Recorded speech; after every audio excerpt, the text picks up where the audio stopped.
Yeah. And, Y'all actually won an award, the Boss Mag 2009 Ohio Hip Hop Award. Y'all won for that media outlet thing. man, I don't even know. Yeah. Like y'all won. He didn't even know he won. What'd you say? Who was it? You won the Boss Magazine 2009 Ohio Hip Hop Award. Congratulations. That's legendary. That's legendary. You lit. What's good, Josh? Your boy Dash Reese, aka Pete. I'm here with my man Sacky Smith. What's cracking? Man, we here with another legend. Look. I know I say this every single episode, but I promise you, there's no legend higher than my man right here. What you gonna come in the middle? My man, Meechy in here. What's good, bro? DJ Meechy. What's going on? Demetrius Wright. What's up, bro? What's going on? Good, bro. Yeah, man. Shout out to my brother DeVille, man. He called me right now when we busy, man. But listen, so when it comes to the Legendary People podcast, we like to start off by finding out the origins, man. So, like, where'd you grow up at? A lot of people don't believe it, but I grew up in the Bass. What? In the Bass? In the Bass, bro. Bro. That's sweet as fuck. I grew up in the Bass, bro. This is going to be an amazing story. Starting off. Yeah. When you started there, bro, it's going to be an amazing story. So, like, what was it like for you growing up in the Bass, bro? Man, I loved it. Keep it all the way real. I loved it, bro. That's when it was a real sense of community. Okay. You know what I'm saying? I can be wilding out, and it's nothing for my neighbor to snatch me up by my collar, walk me to my granny's house or my mama's house and tell them what I done. So, you know, I know the Bass got a stigma, but, man, I wouldn't ask, me personally, me just talking, I mean, I wouldn't trade it in for nothing. Before we get started, man, we got to ask him about that video. Before we even get into Well, you seen that they was the church went down there, the white church, and was baptizing people in the Bass. Is that what you're talking about? Yeah, that's what I'm talking about. No, I didn't see that. It was like some white. It seemed like some people from maybe like Eaton, Ohio, or something. One of them old good old country churches. And they was down there baptizing a lot of like OGs, old school vets, and it was a former fireman that kind of got up there and was giving a sermon and said that he took dozens of bodies out of the Bass during the 80s and 90s. Now, so ask a person that was from there. yeah, was it rough like that? Was it? No, bro. Like, no. That's what I said, man. It wasn't no. Peanut ones, man. Zero. It wasn't no dozens of bodies. Right. I mean, you know, stuff happened here and there, but, you know, in every hood, stuff gonna happen. But Absolutely. it wasn't like that. You know what I'm saying? It wasn't like I couldn't go outside at night and go to the store. I mean, everybody there kind of protected each other. You know what I'm saying? There wasn't nothing didn't happen to the kids, bro. I grew up the safest. You know what I'm saying? Right. Certain neighborhoods I grew up after the Bass, I felt more safer in the Bass, for real. Right. So, like, was it mom and pops there or just moms? Or? My story was kind of different. Like, my grandma, she had 8 kids. Oh. So my mom had me at 16 with no father around. So I kind of grew up with 8 people in the house, like, you know, my mother's brothers and my mother's sisters. So I was always treated like not a nephew. Or a grandson. I was always treated like the little brother. Okay. So I got a lot of old soul because I kind of grew up with my mom and all her brothers and her sisters. So. You the oldest of the 8, Meech? No, I'm the grandson. So I'm pretty much saying my grandmother had 8 kids. Oh, okay, right. You was the and one. Yeah, I was the and one. Right. Yeah. My mom had me at 16. So my mom stepped in and got you. And Yep. So it was like, you know, I kind of grew up with all my uncles. Right. So it was real cool. So, like, what was that like? So, like, did your uncles like correct you whenever you was like wilding out and stuff like that, or was it more community, or you were kind of loose out there? Like, I was always like my grandmother and my mother. They like they Bible pushers, bro. Like all the kids used to kind of tease me because I was in church 4 or 5 days a week. You know what I'm saying? Man. My grandma see me out there hanging out with some hoods. She coming to snatch me up. So I always had to sneak away. I always had to kind of be rebellious. But what was funny, everybody in the hood kind of knew, like, oh, Meet you a church boy. You know what I'm saying? So that's legendary. Check to Kerry Ivy yesterday because he was the altar boy, is what he said yesterday. Yeah. So was a lot of your friends like centralized around like church, or was it like a mixture of both? I had like, it was like at church. We was in church so much. I grew up in Zion Hill. It's right across the street from Roosevelt. So I always had like my group of friends. at the church. Then I got my group of friends, back in the Bass. Or whatever, so. Yeah, which makes sense why you navigated so good. I learned a lot about you, kid. So like, what elementary school did you go to? I went to Wagaman. Wagaman. Yeah. How'd you like Wagaman? I hated Wagaman. I hated Wagaman. What'd you hate about Wagaman? I mean, I just really wasn't a fan of like elementary school, like period. But Wagaman was like rough. You got like kids from the Bella Vista go to Wagaman, kids from the Bass, other kids from all, what I'm saying? So Wagaman, it was like gladiator school, bro.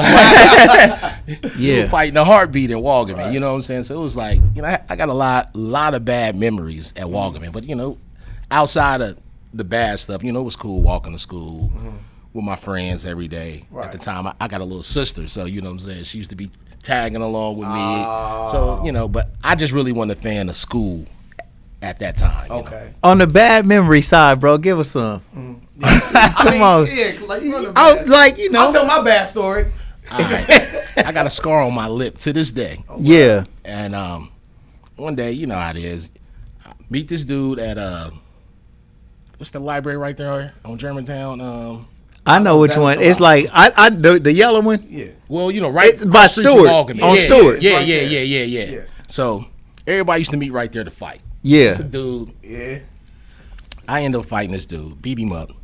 So his boy like fight me like that. Like that. Right. I whoop him. But a dude that's supposed to be my friend, I guess that was his friend. Oh. Yeah. Wow. So, I ended up fighting him. So I'm like, damn, there's 3 fights. And I got a long walk home. You know what I'm saying? I probably got about 10 more blocks to go. So the dude I'm fighting, he already known because they got it's like 9 of them. Right. Yeah. So somebody done told his family that he up there fighting. So, man, here come 8 brothers. So I'm like, all my friends, everybody took off on me. Right. I mean, like they go to church, right? Yeah. The other friends were going to think you fighting with them. The other friends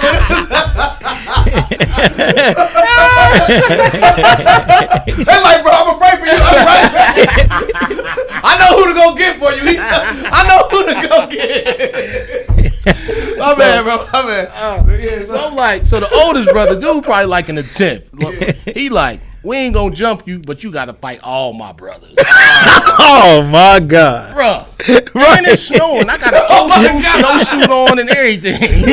That ugly, heavy snowsuit. Yeah. So man, I fight one for a couple minutes. Then tagged another one in. You know what I'm saying? And right. If you ever played single player Mortal Kombat, that's what you doing. Right.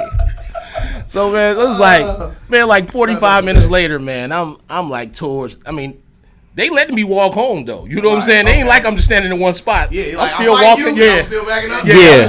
By the 8th fight, bro, I'm damn near in the Bass. Yeah. I'm so pissed. I go knock on my homeboy's door who done took off on me. Cause now I'm like, you want to fight this? I want to fight this. I'm humiliated. I can't go back to school tomorrow. I done took a 45-minute ass whooping. You know what I'm saying? Right. So, from that was like a pivotal point though. Like from that, you know what I'm saying? I'm like, I can't go in the house. My mom and them, they gonna wild out. Yeah. So, I went in the house, I lied. I said we was playing football. They ain't believe me, but they backed off me. And from that point, bro, I was like, I'm cool. I'm out. I was like, I can't do this no more. I'm out. I want to be somewhere else. And yeah. That's when Stivers ended up coming to Wagaman.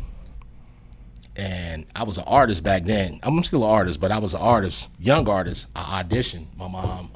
And what form of artist? Visual. I did visual arts at Stivers. Okay. So I tried out for Stivers. My mom ended up moving. So once I got accepted to Stivers, we ended up moving to like 5 Oaks. So that's okay. Is visual arts what is that, bro? That was what it was called then, but back then it was it's really all form of art. That's what they call drawing. Yeah, it was drawing. Okay. This kind of stuff. Yep, that kind of digital stuff. Rendering. Yep. Yeah. Nature. Yep. Yeah. So, but after that, life was like easy street. You know what I'm saying? After coming from Wagaman to go to Stivers, it was like yeah. Well, but there's another transition that's happening here. You went from the Bass to the Oaks. Yeah. So, but during this time, the gates are up already, right? Nah, no gates. No gates. So no gates. What year are we in, Meech? This is like 70 something. No, this is like 89. This like 89. Okay. All right. Good. Yeah, it was sweet. Like I was tripping to come from the Bass. I got white neighbors. Yeah. White friends, you know what I'm saying? Catching the bus, white kids on the bus. It was like. So it wasn't a culture shock for you. It was like a relief. It was a relief and a culture shock. Okay, you know what I'm saying? right. Because, I mean, back then in the Bass, I ain't seen no white kids. You know what I'm saying? So, but I had a couple friends from the Bass who end up auditioning for Stivers too. Okay. And just coincidentally, one of my closest homeboys, his mama moved him around the corner from where I lived at. That's so dope. It's Yeah. So it was kind of cool. like, you what know I'm what? You my best friend now. Yeah. You was all right over there when you watched me get jumped. But now Yeah. So So middle school for you is cool now. Now it's like you get to get to the arts. Yeah. But are you kind of seeing like that being something that like you really liked a lot, or was it like you wanted to venture off in other things as well? No, I liked it. I mean, I liked the arts a lot. Actually, what's crazy, I won a full scholarship to the Savannah College of Art in the 8th grade.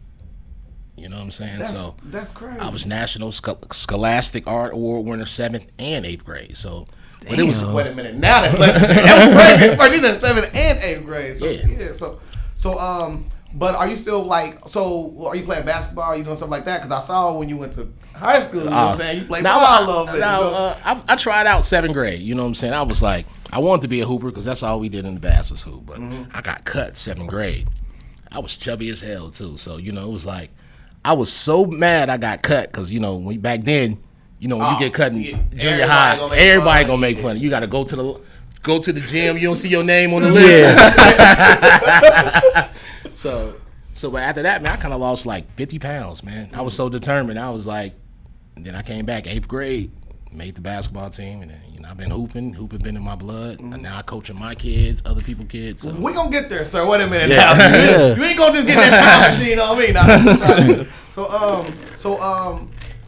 So during this time, like, what are some of your musical influences? Stuff that, like, like social influences and stuff of that nature. Back then, like NWA was like Number one. NWA was number one. Yeah. My mama used to tear up my tapes. Yeah. I go get them back out the trash can, tape them up, roll them back slow. Yeah. Yeah. So NWA back then, I'm saying R&B wise, that's when like Boys II Men, Jodeci. yeah, Jodeci, all of that stuff. For sure. Yep. So back then it was like a great time for music. You know what I'm saying, especially for me, like because it kind of like back then, that real soul type music kind of move you. So. Man, wasn't nothing like NWA, bro. Oh my God, I didn't know what they was talking about at the time. Well, first Eazy-E came. Yeah. Right. So when Eazy-E coming with radio and all of that, he just getting us ready for what's really about to come, man. Yeah. Ice Cube. Yep. Ice Cube was definitely. Would you put Cube as one of the best rappers of like when he was on fire? Was he the best? My thing was. Me per se, I didn't think Q was the best because you got to think Big Daddy Kane. Yeah. You got, all the East Coast cats, Dougie Fresh. And back then, what we used to rock? Yo MTV Rap. So when you come home from school, you kind of like, I used to mess with Q. I'm trying to think of somebody that was like, because it seemed like when Big Daddy Kane. Right there, you could compare him to somebody like Scarface Method Man. I would say like Method Man during that time. You could compare those two. When Gangsta, I ain't the one. Yeah. When those, he was when that music was coming out, I don't know if nobody was on his level. Yeah. Bro. Like Q was like. I remember when Q first went solo. That was like. Yeah. It was like that too. Yeah. That's when I kind of really started respecting him. Right. When he went solo. The same thing happened with Method Man. Yeah. Method Man is y'all just me and you gonna get into it. Man, crazy run like the Takao album. Come on, man. Yeah, but me and you gonna get into a East Coast, West Coast beat. Like Method Man is Method Man is he's a different genre. Like, he don't belong in the conversation with Ice Cube. Our music taste palette is completely separate. Yeah, man. We talking about everything else. Like yes, music. Where my gun at? He said Method Man. We like, but Method Man and Red Man, How to Roll a Blunt. That was a good song. So anyway, back to our interview. Yeah, you're right. But I also want to ask you, were there any influences on business? Because I mean, you're particularly great in business now. Were there any influences at that time that like you could just pick out, or maybe it's somebody who you saw like? I had like, I was always like. I'm gonna fast forward. Like junior high, I was always hustling stuff. High school, I got into DJing. I was hustling tapes. And but I think what I always had going for me was I had good manners. So, around adults, I know how to speak. I know how to be. It really was a hustle. You know what I'm saying? Because I know my mama always groomed me like that. So I was always, my teachers will let me slack off a little bit because I had, the personality. Good vernacular. Yeah. Real charismatic kind of guy. Yeah, polished. I gotta get that vibe. Yeah, he got polished. My high school basketball coach, Bill Staten. Everybody know Coach Staten. Yeah, Staten. Staten was teaching like this business class, and all the players was in this class, but nobody kind of took the class serious. Because it's coach. It's coach. Right. But, I guess he seen something in me, and he started taking me to like these national competitions where you go to like mock interviews, you write out mock business plans, all these type of things. That's right. And I ain't take it serious. I felt like it was nothing. And then I was winning them though. You know what I'm saying? So we go travel, and I was winning these little mock competitions, and I really didn't even think none of it. You know what I'm saying? I was just like, Staten was somebody I respected. You know what I'm saying? I looked at him as a mentor, so if he asked me to do it, I'm going to do it. And he was more proud than I was proud. I was like, all right, cuz, I just did it. You know what I'm saying? Right. So, and then things just started happening. So my mind was always different. I always thought, I felt like I always had to think ahead. Because I didn't experience so much failure. When you're an entrepreneur and you experience a lot of failure, your mind process is different. Now you're thinking ahead. You know what I'm saying? You're thinking like, all right, if this failed, you know what I'm saying, I got to do here. So a lot of times you thinking so far ahead, if this don't break, then you smooth sailing. You know what I'm saying? So my mind always, that's how my mind, I'm never content. I'm always thinking the worst. Right. Yeah. You know what I'm saying? So when you always think the worst, you prepared yourself. Yeah. Yeah. You feel me? I feel you. So what our favorite question to ask, some of the athletes was, what made you pinpoint CW to be the school that you go to? Because, you had that choice where you check the boxes off. You may get this, you may not get that. A lot of people don't know, that you grew up in the 90s, like, Colonel White was the feeder school for Stivers before Stivers became high school. So if you was in if you was in the arts mag, dance, theater, band, you automatically, if you went to Stivers, you automatically went to Colonel White. Right. Until they make Stivers up. High school. Yeah. Yep. So there, are you kind of getting like into the arts more, or is it other things you ventured off into? No, I stayed in the arts. You know what I'm saying? It was cool. That was a big part of my life back then, visual arts. You know what I'm saying? And then being on the hoop team at the time, you know what I'm saying? Colonel White was just known for basketball. So. Who were some of your teammates at Colonel White, bro? Tracy Miller. Okay, you was there with Tracy. I was there with Tracy. Remy was there. Remy was upper class. Yep, Remy on the Remy saying what's up to you too. Yeah. Remy, that's my guy. Yeah, Anthony Talley. I was there. Dion Cash. Shamari Treadwell was Shamari with you. Older, but Shamari. So it was like ballers for days. For sure. Daryl Martin. You know what I'm saying? He was a freshman. Yeah.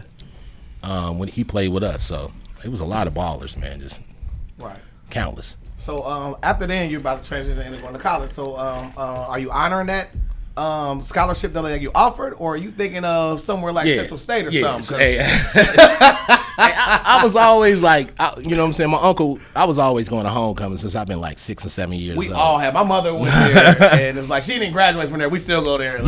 Yeah. So it was like at that time I had like 4 art scholarships. You know what I'm saying? I even had a halfway art scholarship to Central. So I was like, I wasn't even thinking about Central. And my best friend, Damian Turner, at the time, he was like, I'm going to Central. And I was like, I ain't going to Central. I thought I was thinking about going to a college down south or whatever. Yeah. And I went to homecoming. My Central senior year of homecoming. high school. There we go. Yeah. There we go. And then I rode with my uncle.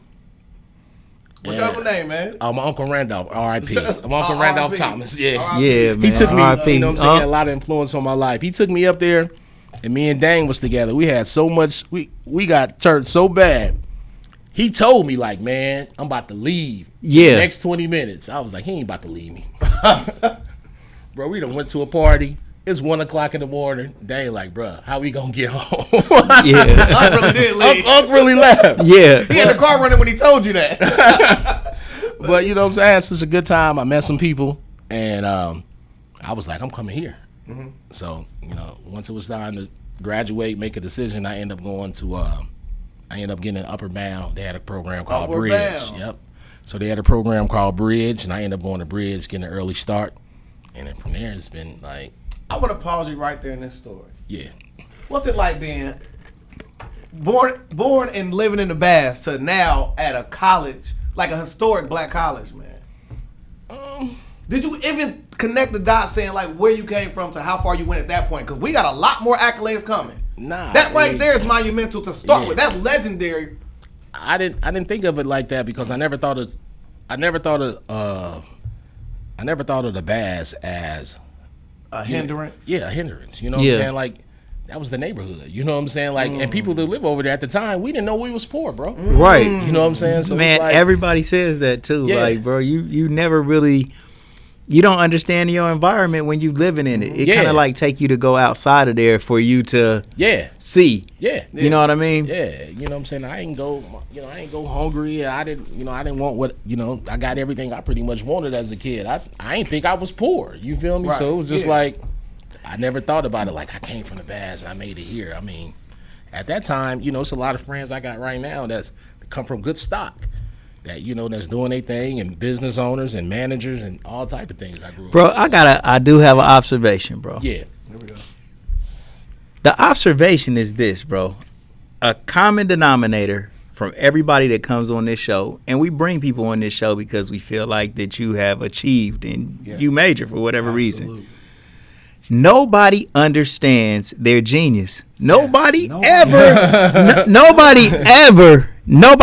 even considers themselves good at what they ultimately are going to become. Like, bro, you're an artist that got a scholarship. Wow.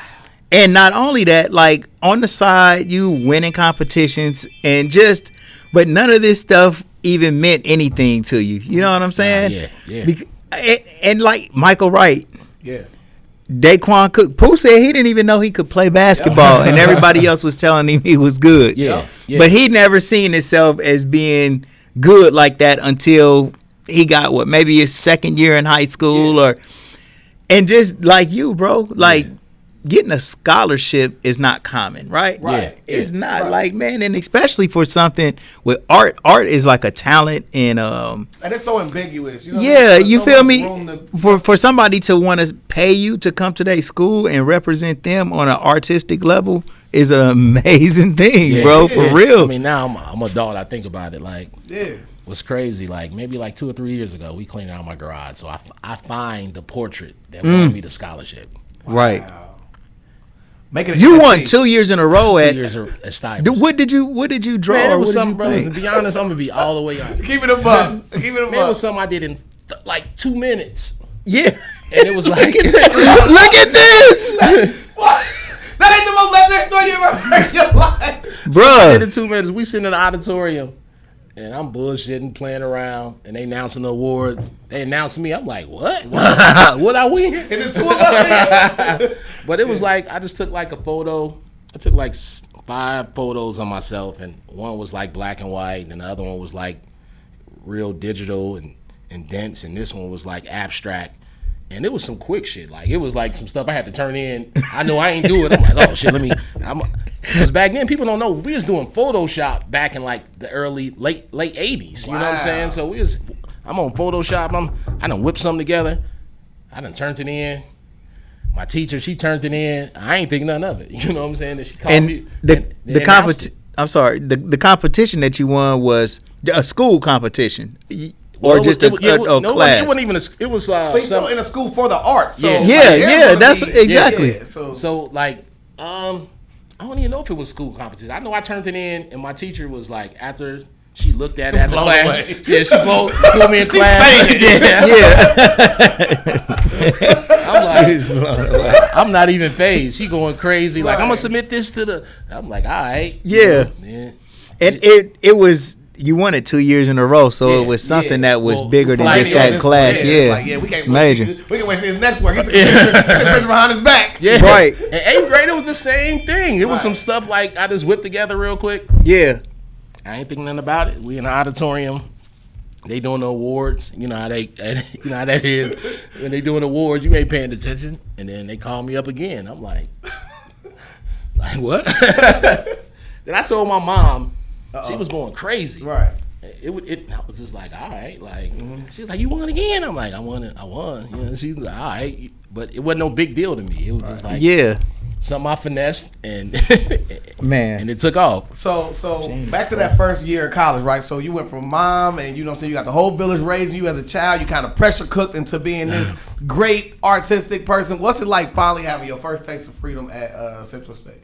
I wilded out. Talk about it. Respectfully, talk about it. I just wilded out. I was like, I remember, you know, my first year was cool. And then like winter quarter, I was like, my mom was real good friends with the financial aid advisor, so she gave me a work study job in financial aid, and then I kind of finessed my way to the radio station. Yeah, So now I got 2 work study jobs, which you're only supposed to have 1. Mm-hmm. Yeah. And then is this where you meet the legendary DJ Scano? Nah, that's down the line.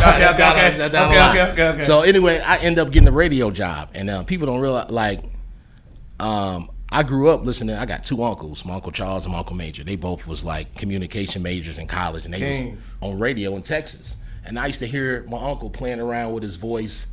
Oh yeah, coming out. Yeah. And my uncle was a DJ, and the one that taught me, you know, I used to be hearing him. So it was like I be clowning them, you know, around the house, making fun of their voice. But you kind of learned it. I kind of learned, yeah. So once I got to Central, you know what I'm saying, it was I got the radio job, so I'm making a lot of money. Bodied it first time. Yeah. Natural. And me and my mom. Boom. I got the radio job. Nothing. He said so cavalier like that. I walked in there, you know, I didn't brush my teeth that day.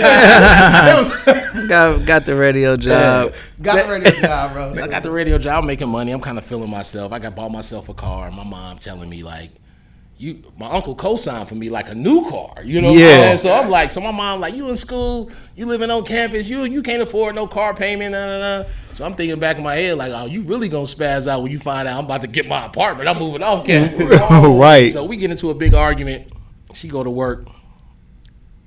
I pack all my stuff up, you know what I'm saying? I even try to take the bed. You know what I'm saying? She came home, called me like, take that bed off the car. I had the car bed strapped to the car. Caught you at the last minute. What you was trying to avoid. You manifested you being caught into your life. You had it strapped on the damn roof. Oh my God. Well, I was spazzing because, you know, she felt like I was moving too fast. But, you know, when you young, nobody can't tell you nothing. Right. You know what I'm saying? And I feel like that's when I linked up with North. So me and North got all type of little things going on. Yeah. I'm making the most money I've ever made in my life in college. And I linked up with my crew and we throwing parties. So it's just like, you know, I ain't listening to my mom. And then eventually all good things come to an end. So, you know. So, but let's talk about it because we like to gloat about how we have a bunch of legends that come from Meadowdale, correct? I'm saying me and of course Smith, right? Yeah. But Central State has some of the most legendary DJ lineups. Let me give you a couple other notable names there. We have DJ Nasty Trick Mix. Oh my God. Legend, right? Yeah. We got DJ Taiwan. Yeah. Remember that one? We got DJ Stack Shit. Yeah. We got DJ April Rain. Yep. And of course the legendary DJ D. Yes, sir. And shout out to my man Sir J Boogie as well. You know what I'm saying? What's in the water down there that got y'all mixing crazy? Like, what's going on? I mean, it's a collaborative effort. No, like when I got there, I was seeing all it. I seen Todd. Nasty Trick Mix, he was like one of my substitute teachers, so he was long gone. You know? Wait a minute. Wait. DJ Nasty Trick Mix. Nasty ass Trick Mix. Let's put the name on it. He was a substitute teacher down there? When I was in high school, you know, at Colonel White, he was one of my, I think he was like a building sub, so I seen Nasty Trick Mix all the time. That is crazy. Yeah, he just looked young, you know what I'm saying? That's crazy. Bro, like he got some of the most legendary mixtapes I've had, okay? Yeah. Shout out to Jaden, you know what I'm saying? You would have been born without it. So anyway, so you know, the mixtape's crazy. So I was seeing all of them, and at the time, I felt like, man, I ain't on their level. And then I got a buddy, his name Yamani Turner. We went to high school together. Yeah, man, I know. You know Yamani? Yeah, that's my bro. So Yamani, he was like, man, Yamani is real tight. And he was like, man, you sweeter than, he was trying to gas me up. Like, man, you better than him. You need We to all bring need your them stuff. friends. Yeah, you need to bring your stuff on campus. And I'm like, nah, I ain't gonna do it. Then like 2 days later, he like, hey, bro, you got your first DJ gig up here. I'm like, where? He like, I booked you a gig in the cafeteria. I was like, how much? He's like, for free. But I was like, you know what? Forget it. I took the opportunity, did it. And then from that point on, everybody like, damn, I ain't know you DJ'd. And then, you know, I got an opportunity to do a couple parties. North was doing this thing. He was doing these parties called East Coast parties. And they was real exclusive because all the girls can go. Guys can't go unless you're from the East Coast. Wow, that's legendary. And North was doing that? Yeah, and it was an overnight party. Damn. He didn't want to bring that up on the pod. He's a locationist, like a racist. He said if you wasn't from New York, we was corny. Yeah.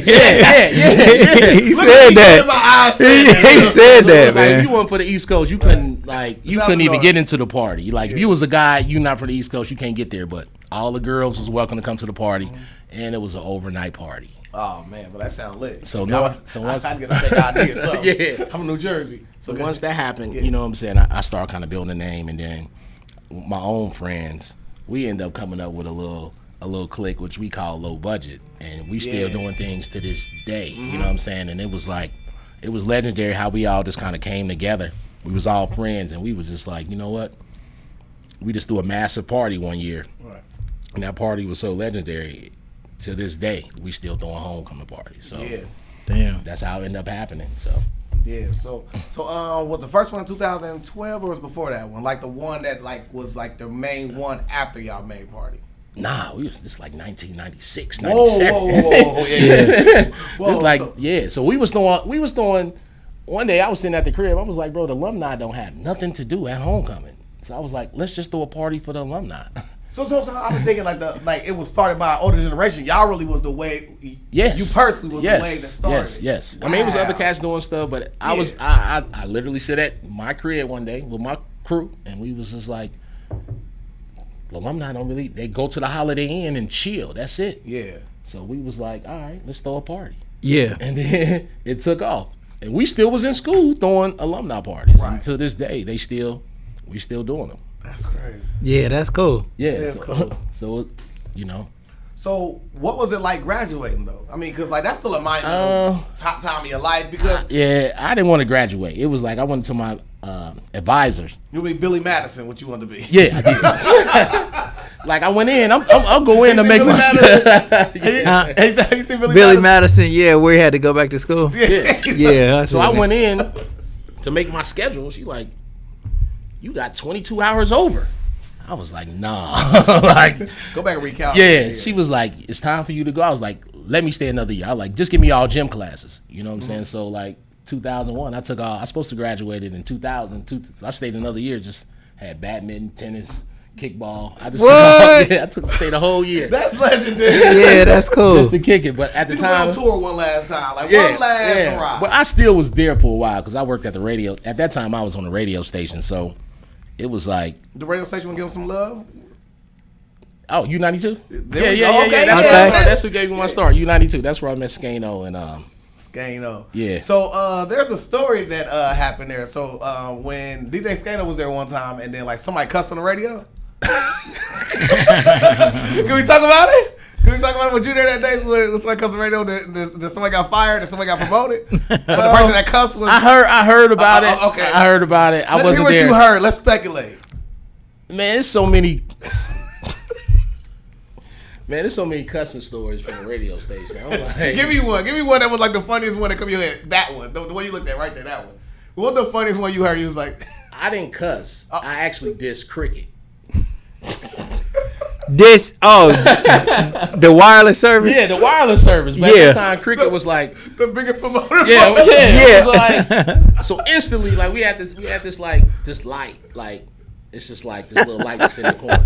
If this light go off, bro, you know you done fucked up. Yeah. So I'm like, it's emergency light going. Yeah. So somebody called me, and I was like a wise ass. So I was like, man, and his phone kept you know, they gonna keep ringing to answer. Well, his phone kept going in and out. I couldn't hear him. So I'm like, bro, don't call up here no more with no crickets. That's what we doing tonight. Don't call up here no more. I thought it was funny. It is funny. Well, crickets was a punchline, bro. They was a for real punchline around the city, man. So You know, I'm like, don't call up here no more with no crickets.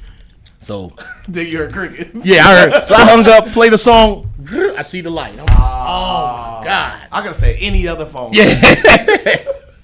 My boss cussing me out. The sales rep called me on the phone. Because that's her account. So, you know, I almost got fired behind that. damn. You know what I'm saying? So, but me and Skano, we had. Don't call up here no more. No crickets. Look, he might got a cricket banner right behind him. Right. Legendary. I almost lost my job. Lost my job behind that. But cricket had a strong promotional campaign too, so I can imagine them coming breaking bread with the radio station. But like in the streets, they was known as just like the most terrible phone service that had a cricket. You know?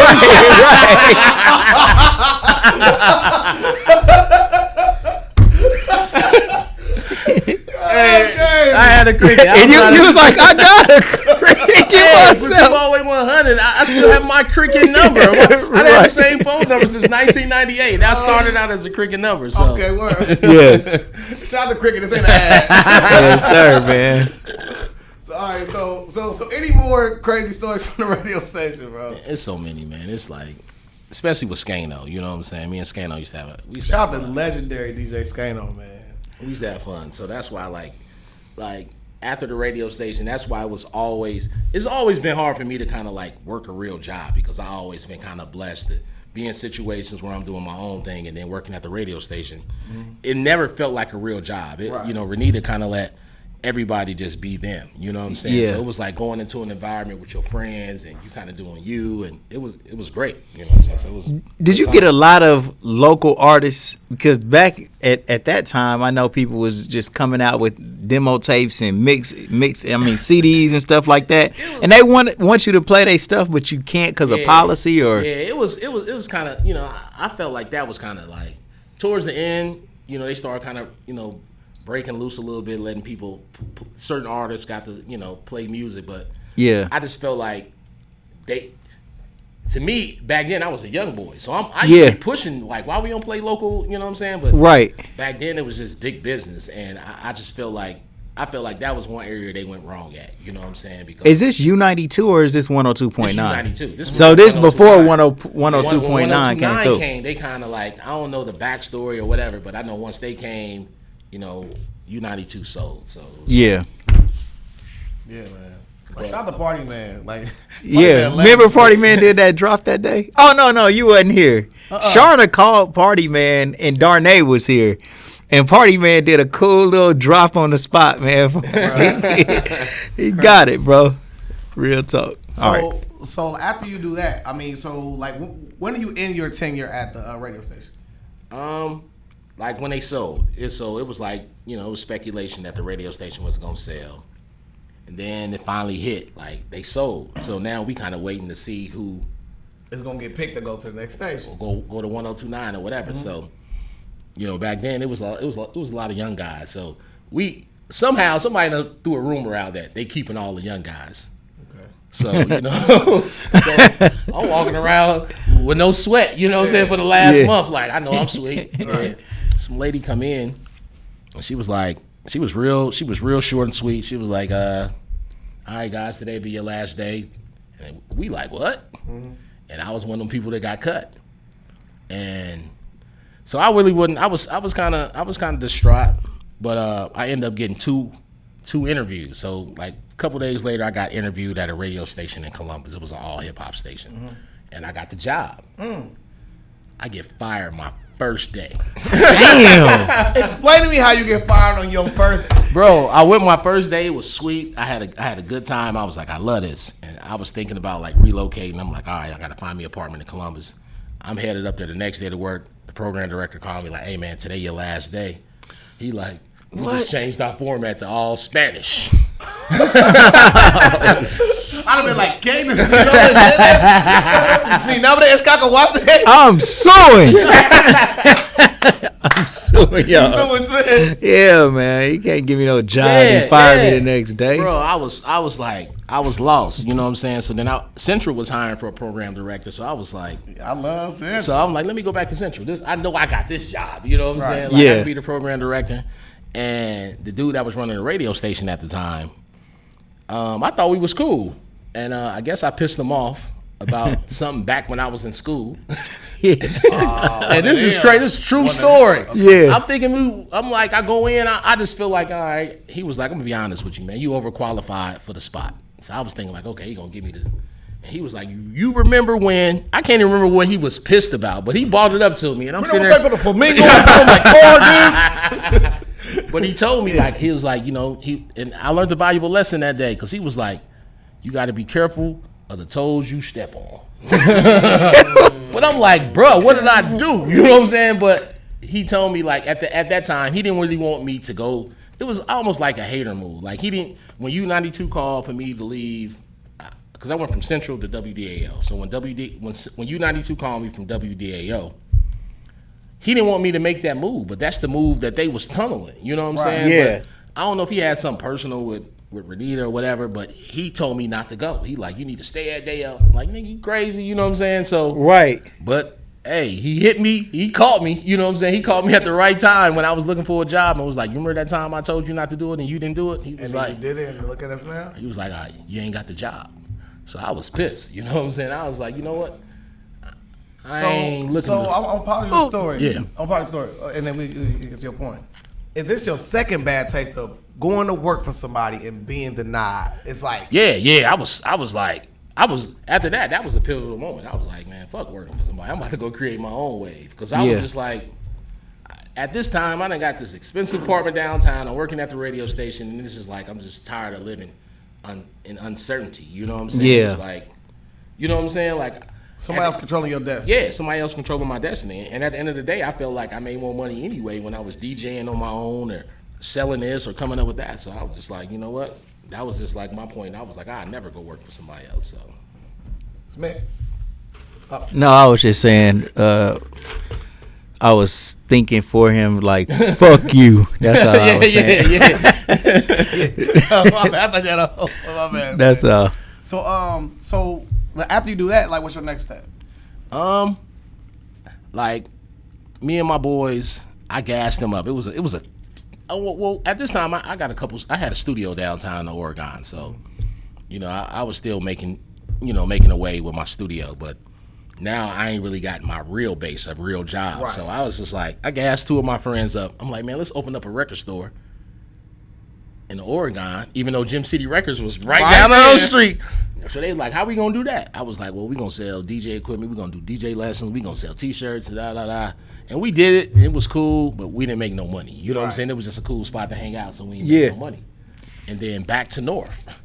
I'm talking to North on the phone about the store. I'm like, man, I got to get into something else. He like, dude, you better get, you know how he is. He be on the go. He like, man, you making all this money doing real estate, kid. You know what I'm saying? You need to get on. So I was like, you gonna show me? Like, yeah. So he turned me on to some people. Mind you, I'm a DJ, 100% DJ. I have nothing to do with cribs. I don't know how to fix up cribs.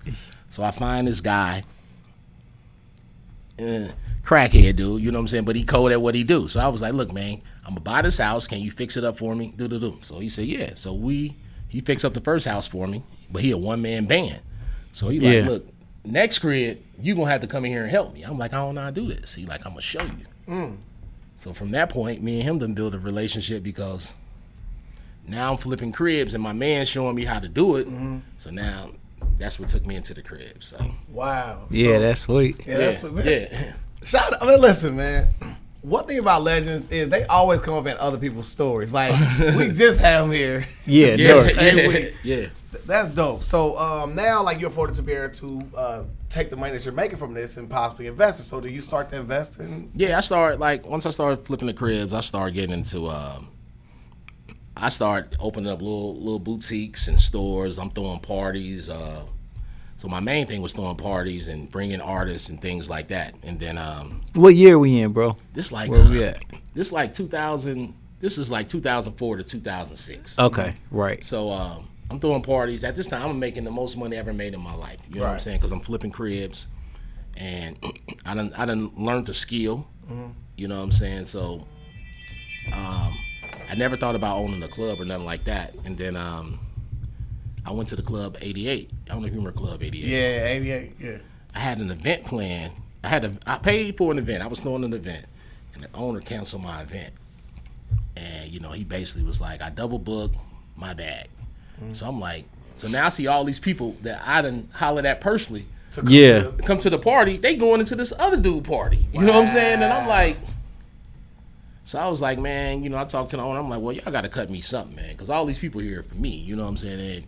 And he got fly, and we had words, and my alter ego came out. I was just like, all right, I'm gonna open up a club and I'm gonna shut your shit. That's exactly what I told to him. Yeah. And that's what happened. I was like, so I want to pause you there. That's the third time, like for instance, like you went from work for somebody to now doing a partnership with somebody, and then that turns sour. Yeah. Now it got to be all me from now. Yeah. So I end up, I just knew how to get people at the party. I didn't know nothing about the bar. I didn't know nothing about the business aspect of it. I know how to get people. I know how to throw a great party.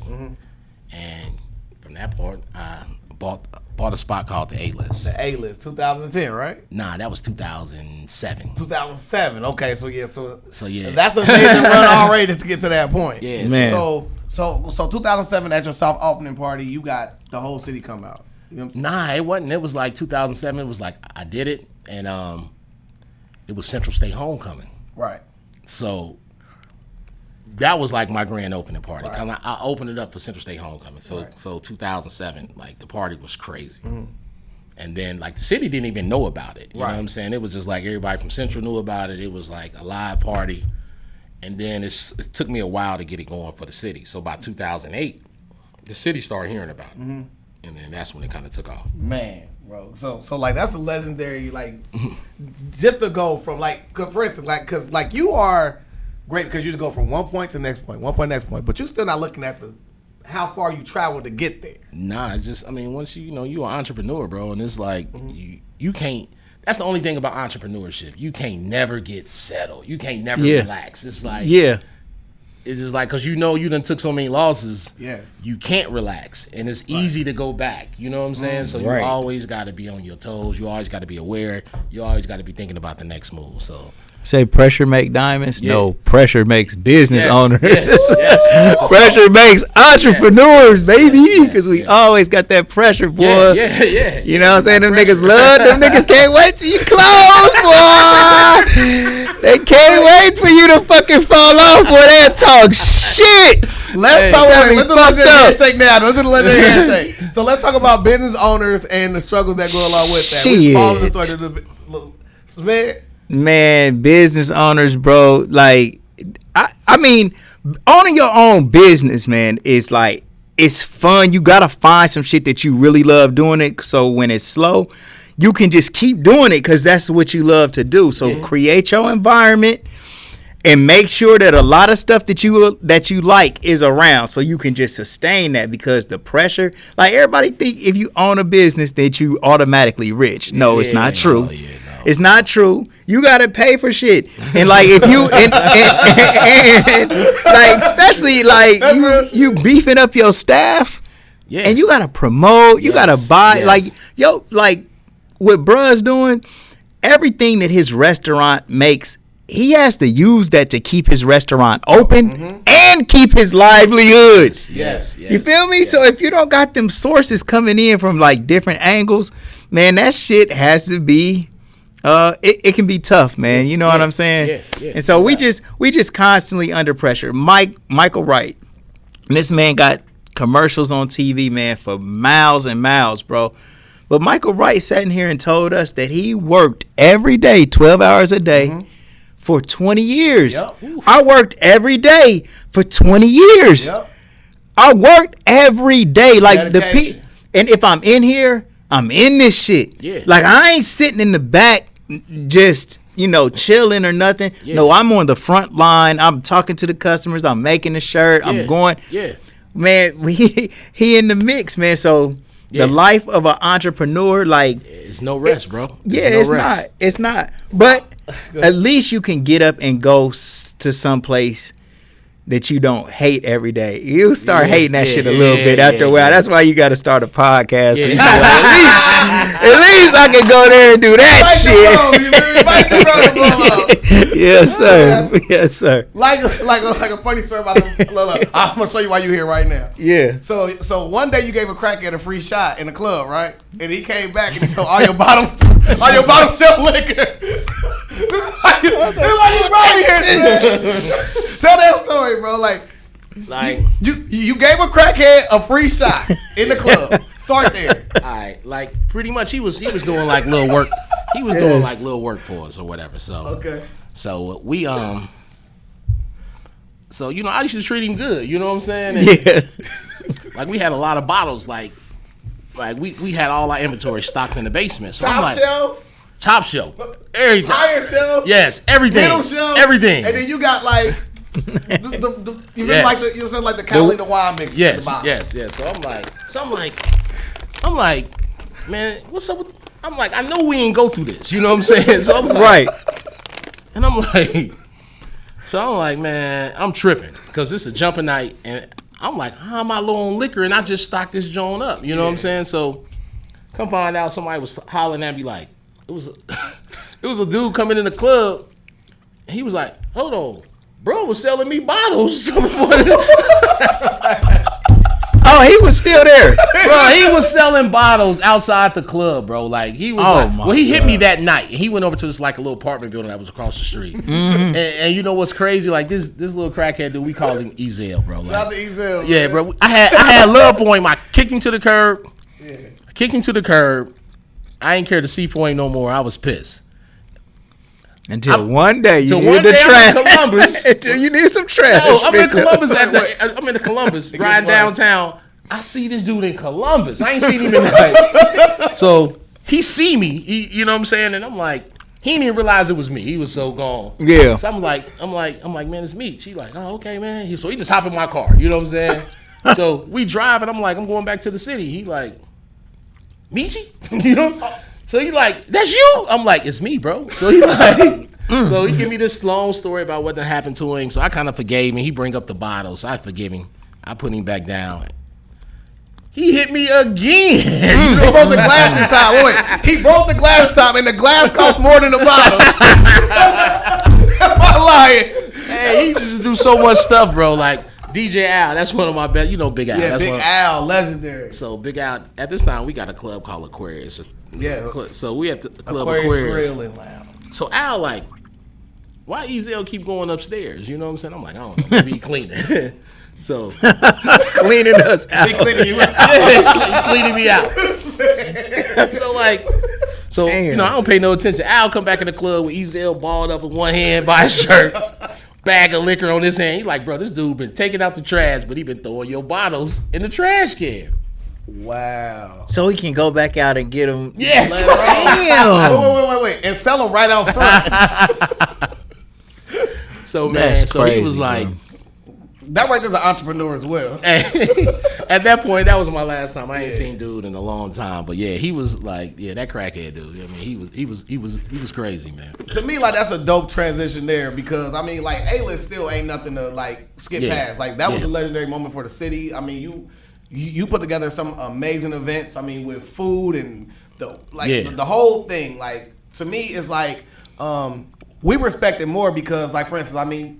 In Dayton, you can go to a bar all the time. You can go to, a little club, whatever. But to have something that's top tier, where you want to take a female with you here, you ain't kicking with your bro to go there.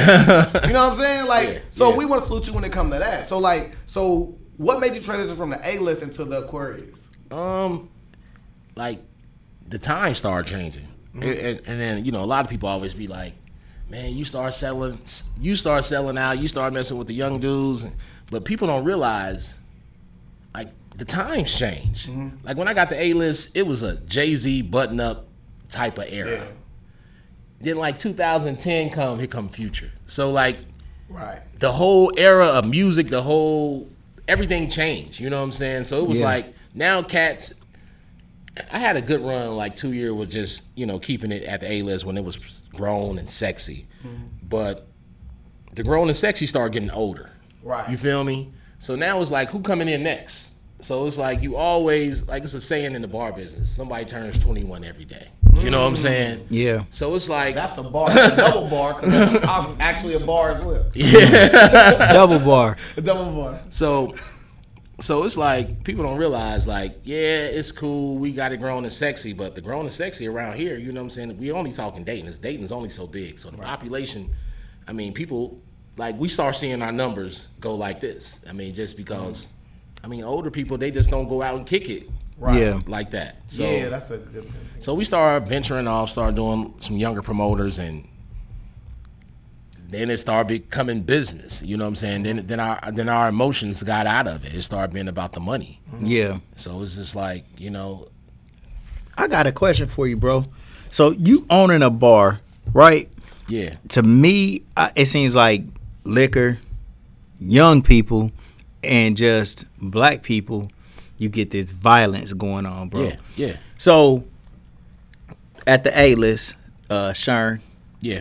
man, take us through that story, bro. Like that. I mean, the best that you can, bro, because you know. Yeah, I do Yeah, the best I can because I know that is a people, monumental point. Yeah, because I know people in jail behind it. A young brother died.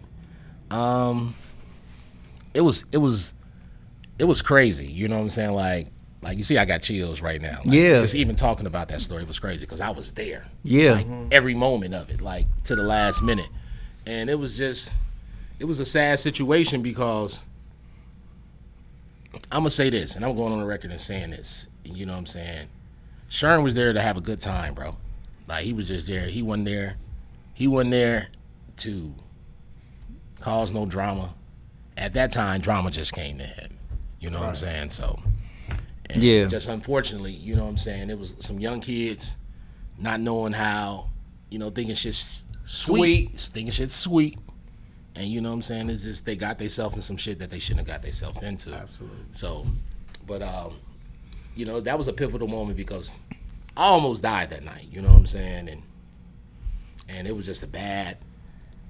And what's crazy? You talk about legends. I had to go see Mike. You know what I'm saying? That 12 hours later, I'm in Mike's office. You know what I'm saying? And Mike gave me some great advice. And at the end of the day, that's when my whole business mental changed. You know what I'm saying? It was like because I had to fall on the sword. Yeah. For everybody. You know what I'm saying? And at the end of the day, I was pleading that case. I'm just a club owner. This is my business.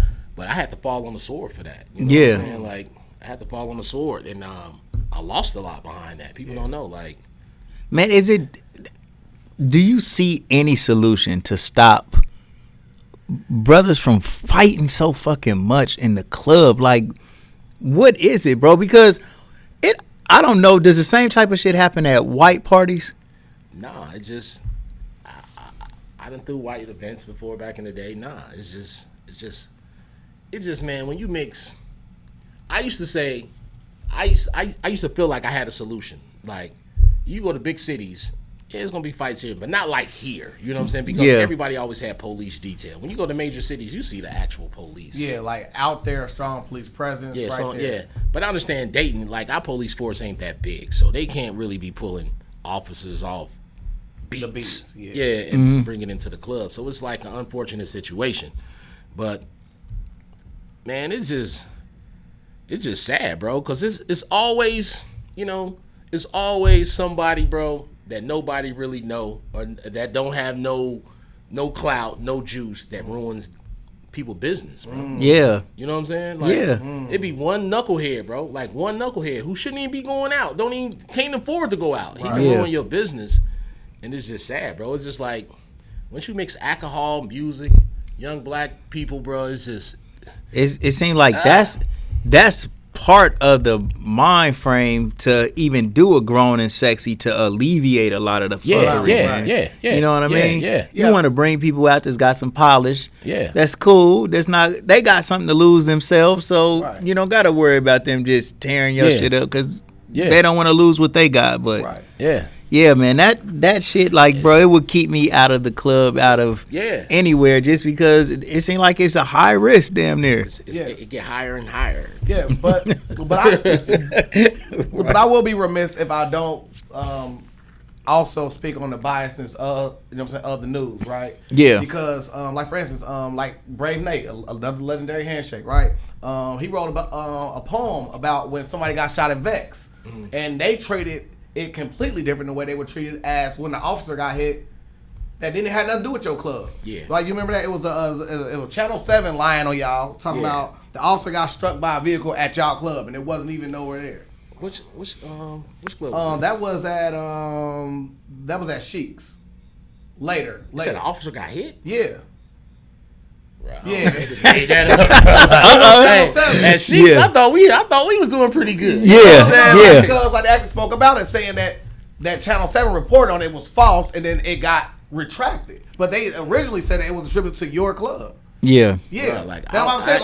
Like they treat a different biases when it comes to a black-owned business compared to a white-owned business. So I'll be remiss to to leave that out, because like Brave Nate did it better than I could. Yeah. Brave Nate actually reported on it, and he did an actual poem about it. He tagged you, and that's how I found it. Oh man, I ain't damn. I ain't even know. You know what I'm saying? Like, shout out to Brave Nate, man. So, but police. I mean, I will say this: like, out of all the clubs I had, and just dealing with police in the city, Trotwood was the most kind to me, man. Yeah. Trotwood was the most kind to me, bro. Like, you know what I'm saying? Like, you can talk to them, they kind of understood, they know what's going on. So, you know, I think Trotwood like a great police department. So, is it really on the officer discretion to charge it to the club, or is it just It'd be, you know, like certain officers in charge, and you know, is there of course, a committee that monitors that, or is it something? I mean, that's what they gonna do. Like, if you, I mean, they gonna monitor the clubs. I mean, I don't know who tell them to do it, but I know they do it. But a lot of times they do it, they don't even know what they doing. They don't even. Sometimes they come in your club, be like, shut it down, and they can't do that. You know what I'm saying? But that was my problem. You know what I'm saying? Back with A-list, you know what I'm saying? I educated myself. I educated myself a lot. Like, people don't know, like, you know, downtown, like, we had a great place right now. But at the time when I was young and I was going through everything I was going through, like, the police used to do some crazy things to me. Yeah. But me, the way I thought, you know what I did, bro? I wrote in law school. I was like, bro, I'm about to be my own lawyer. You know what I'm saying? So people don't know that. You know what I'm saying? I was in law school for a little bit. You know what I'm saying? So, but, you know what I'm saying? I always had the best lawyers. You know what I'm saying? And I was just so much educated. Right. Then I knew more than they knew. So, you know, they used to be pissed at me. You know, so that's how I built a lot of enemies downtown, because at that time, I'm a young boy, I'm a wise ass. I feel like they used to run in my club. I'd be like, man, get up out of here. Right. And they'd be looking silly. And I'd be like, you can't come in here because of this. Right. And they'd dip. Wow. Yeah. And then they'd come back. I'd do something else. And then till it got to one point where it was just so bad, I had an officer step to me, and he was like, man, you need to bounce. And he was like, I'm just telling you the truth. He was like, nobody likes a wise ass. He was like, you a guy who always know the loopholes, and nobody likes somebody who know the loopholes. Yeah, we're going to keep coming back and keep trying until we crack this code. And he was just like, you know all the loopholes, so my advice to you, bro, is to leave while you ahead. Right. And keep it all the way real. I left. That's the reason. And then I went to Cognacs. Right. I was like, let me get up out of downtown, because I ain't about to take what he told me lightly. You know what I'm saying? So that's the reason I left. So I also saw that like you had did like a bunch of like woodwork and stuff like that for like Club Envy. Oh yeah. That just come back from my construction background, just working with wood, being good with my hands, and things like that. So I was people don't realize as an entrepreneur, like Smith said, they think you got bread. You can't afford to call in these big time contractors. Right. You gotta get dirty and do it yourself. So to me, like another era that I remember was the Cookie Berry era, where everybody took a picture with the Cookie Berry era. Like the pictures, like to me, like they're like the visuals. Like if you don't got one in your profile picture, you would never live. Cookie Berry was dope, man. Cookie Berry, he was real creative, and he used to. like people don't get Kookie Berry props, bro. Like, I'm giving it right here. But like he was like one of the first photographers. Like he the one kind of made outside of Cutter. You know what I'm saying? He the one kind of made club photography hot. You know what I'm saying? He started getting creative. Him and Nike Graphics as well. Nike was good too. Nike was good too. Yeah, man. Shout out to my bro Nike, man. Yeah, Nike was good too. Nike.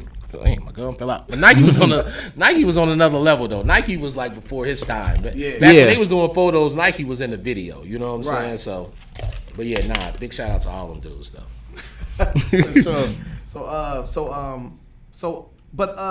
So then you also had the Chris Dove era. So like y'all was doing parties together. Oh, yeah. Chris Dove, military, right? Yeah.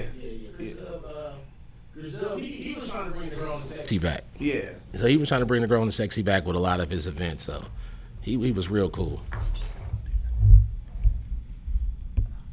Yeah. So like during this time, now you're at the at Aquarius Grill. Now you're venturing and going into Sheets at this point in time. Was that just basically like the lateral movement like you were taking because of things, or was? Sheets was at that time. I owned like both of those little plazas. That was like where Blow was at. Yeah, Blow. Push that mic cord, me. Okay. Yep. Blow was like the hookah bar, and Sheiks was like, and at that time, you know, I was like, I gotta give props to my boy Ron C. Me and Ron C was real cool, and me, Ron C, and Shorty.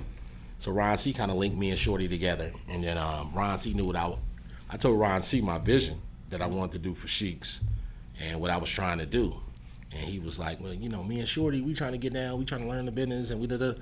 So I ended up linking up with Ron C and Shorty. Then me and my brother was spending a lot of time together because he used to come up to Blow a lot. Mm-hmm. So we just all kind of meshed together and decided to come up with Sheiks. Now, speaking of Blow, you know what I'm saying, the hat you wearing, Flamborghini, you actually held a party there for Yeah. That's super my dope. dog, Flam. Yeah, he actually did an interview with us here as well. So, and then something I saw in the midst of all this with 2012, so we had Barack Obama running for president. You had to take your son to Springfield to see him. Yeah. I just thought that was just pivotal, bro. Like, you know what I'm saying? Even though my son, he probably don't remember it, but you know what I'm saying? I just wanted to just have that moment for us. Like, Actually, I took him twice, but yep. So I just really kind of wanted that moment. I don't even think he knew. In Springfield, it was his mom that took him. Oh, okay. And then we seen him I took him when he came to Riverside. I took my daughters down there too. Yep. Super cool. Another thing I found interesting was 2013. You had the BET Comic View coming to Aquarius. Oh yeah, like I had a little. It was crazy. The dude who I did that show with, he just hit me up the other day. His name Preacher Man. He was like, he was real big on BET Comic View, and somebody introduced me to him, and we linked up, and we was doing shows like once a month, and he was bringing all the BET comics through, and you know it was good. It was good for the city, like. Because, you know, usually when through a comedy show, we got to go to, Jokers? Is it Jokers or... Jokers, and then the other one is... Wiley's or something like that? It's the one downtown, like that weird little one downtown. I thought that's Wiley's. Wiley's. Yeah. And then the other one is way out. What's the one that one? The Funny Got Bone. a date, Mom. Yeah, funny. That's it. Funny Bone. Funny Bone. Yeah, the thing is, I mean, you know, that was dope. I wish somebody would open up a comedy club now. You know what I'm saying? Right. Like, Yeah. you had that look at Smith, like, Smith, you about to open a comedy club, bro? I swear to God, I'll host, man. I swear to God, I'll host it. Look. You'll have it lit. I know everybody's information. I probably But I just had a little BET comedy club lick, and dude used to he didn't bust my head. He loved dating, you know what I'm saying? So he used to love the love he get here. So he was always, you know, like, hey man, let me come through this weekend. I got this person. So that's how we went with that. Yeah, so like that's dope because like what I noticed was that even though like you owning these places, you also still, you know, like running the day-to-day business, also DJing at your same events as well. What's that like trying to balance that with the now you're accumulating your family life and everything like that? I mean, I used to love DJing, you know, that's just a part of me. Mm-hmm. So, you know, I used to always just want to do it, you know what I'm saying? Just, I had to be up there, I had to do it. But I realized I started getting older, and then my man Al, big Al just, you know what I'm saying? He just surpassed the teacher so bad, you know what I'm saying? It was just like, it was the Al show then. So, So in 2015, you start your own construction business. Actually, I started my own construction. That was 2004. Okay, Yeah. wow. So well, I finally seen it like where you promoting now with the beautiful business card and all that. Yeah. 2015. So like during this time you're doing that, you're also maintaining the family life. Yeah. Also doing multiple club appearances. Yeah. Also maintaining a business, and you also doing construction on the side. Well, is it two of you, bro? Is it two of you, bro? Like, I mean, like, blink twice and it's two of you, bro. Like, nah. Like, it just was a daily routine. I get up in the morning, go handle my construction business, whatever projects I'm going, try to be at home by 5 or 6, and then 9 o'clock, you know what I'm saying, it's off to the club. And then leave the club 3, 4 in the morning, couple hours of sleep, back to construction. Back up at it. Yeah. Because you, like Smith knows, an entrepreneur, boy, you got to keep going. If Hell yeah. you get content, it can easily be taken away. So now we transition finally to where we went from the Aquarius area and into the Cognacs area. Yeah. So like that police presence, what prompted you to move there, or No. There's a money move too. Nah, it was like Cognacs. It was just me and my wife talk about Cognacs all the time because she used to always tell me like, "Don't do it. Why would you do that?" And at the time, I just wanted to be relevant. You know what I'm saying? Like after I lost the A-list, well, I actually had Aquarius, then I went back, tried to go back to the A-list, and I had like a private club called Lounge 212. Yeah. And after that got blown up, it was like, you know, being in the club business, the main goal is to be relevant. You got to know how to reinvent yourself. You know what I'm saying? Because there's a lot of one-hitter quitters out here. Right. And you know what I'm saying? If you want to keep going, you got to always know how to reinvent yourself. And that's being hip to the times, being hip to your market, being hip to the fan base. So I just rushed. I was like, I need to do another club. I need a club. Because I just couldn't. It's been a part of my life for so long at that time. I really couldn't see myself taking a pause. And if I knew if I took a pause, you're going a different direction. I might can't come back. Yeah. You know what I'm saying? So I did Cognacs with my boy Dave Martin. Shout out to Dave Martin. Yeah. So you know, it was cool. We had a good time. Was it something before it was Cognacs? It was Lights and Sirens. Lights and Sirens. So it already had some nice. But it was kind of like, you know. It was a little different. It was a little different, but it was a way different demographic there. Yeah. Like before. Like but I remember, though, Jay like, Jones, my older brothers, like they used to go to Lights and Sirens from time to time. Yeah, you know what I'm saying? Jay Jones used to be Jay Jones. Platinum Chef. Jay Yeah, Jones. actually, props to shout out to Jay Jones. Legendary handshake. Jay Jones, the one like would like broker that whole deal for me. You know, Yeah. what I'm saying? That Cognacs. Word. You know what I'm saying? So Legendary. Jay Jones introduced me to the owner of the building, and you know, he just. You know, because it was Jay Jones Connect. You know what I'm saying? So Jay Jones the one introduced me to dude, and me and dude met. And you know, me and Dave was doing it because I had a restaurant in Cincinnati, so I was trying to take that same concept, the Cognacs, and I'm just super. I'm like, I don't really have no patience, bro. Like, if something ain't working for me, bro, I gotta bounce. You know what I'm saying? Like, I just really can't. So like, Cognacs was doing okay, but it really wasn't like where I perceived it to be. So and it's kind of far out. And it's far out. So at that time, one of my frat brothers, he owned those 2 plazas, Sheiks and Blow, and he worked me out a deal I couldn't refuse. And I was just like, like I said, thinking ahead. I'm like, Cognacs ain't doing it. So me and Dave, I was like, look, bro, we threw a party. I don't know how you gonna feel with me telling this story, but like we threw a home. By this time, like we not doing nothing. You know what I'm saying? It's slow. We threw a party. The party make a lot of bread, more bread than we done seen this whole year. Yeah. So Dave like, yeah, bro, look, let's do this. Let's catch up on the bills. Let's do this. Let's invest in this. Let's do this and get it going. I'm like, how about this? Here go your half. Here go my half. I'm gone.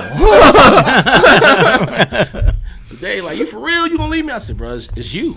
And he was like, you for real? I'm like, bro, it's you, bro. Like you my man. Yeah. Whatever you need me to do from this point on, I'll walk you through it. I'll be there for you, but it's your club, bro. Yeah. You know what I'm saying? He was like, bet. Yeah, that's cool for him and cool for you. Because it wasn't no bad thing. You were not just leaving him high. Now he the full owner of his own spot, and he can do whatever he want to, how he wants to. And you didn't leave him high and dry. It wasn't like you had a bad night and y'all split. You had a good night and said, you know what? Yeah. We at the top of the mountain, cuz. Well, Dave took off after that. It just he started rolling. Not the Dave. going back. Hold on, bro. You been holding out, bro. Like, let's all be Dave in life. Look, let's all be Dave in life. Man, I'm Dave. Hey, he was like, Peanut, don't worry, man. It's your podcast. Go ahead, man. Do whatever you gonna do it. Next thing I know, we getting 1 million views every time. Dave took off. Dave, Dave a smart dude. Dave played it like, all right, bro. You sure you want to get into me? He already had to play. Yeah. You was holding Dave back, bro. I was holding him back. But nah, Dave took off. Dave took off and he had a long run. You know what I'm saying? Because usually in the nightclub business, I tell everybody, you got a 1 to 3 year run. Right. In 1 to 3 years, you better be thinking about your name change if you want to have year 4. Yeah. Another thing like that, like, can you please explain the funny business when it comes to liquor license in Ohio? Because ain't it weird? Like, it's not really funny business. I mean, like, each area is only allowed so many licenses. So a lot of people be opening up spots and just be thinking they can just have a club, but nah, like, if Main Street, say for instance. Because this like Harrison Township, like close, right? Yeah. So like Harrison Township might have only 15 licenses available in Harrison Township. So you got to hopefully be able to get one of these 15 licenses. Yeah. So you have to apply for it, and then what do they judge off of how you going to get it? Well, not apply for it. You better just hope one is available. You know what I'm saying? Because if all 15 is available. Or...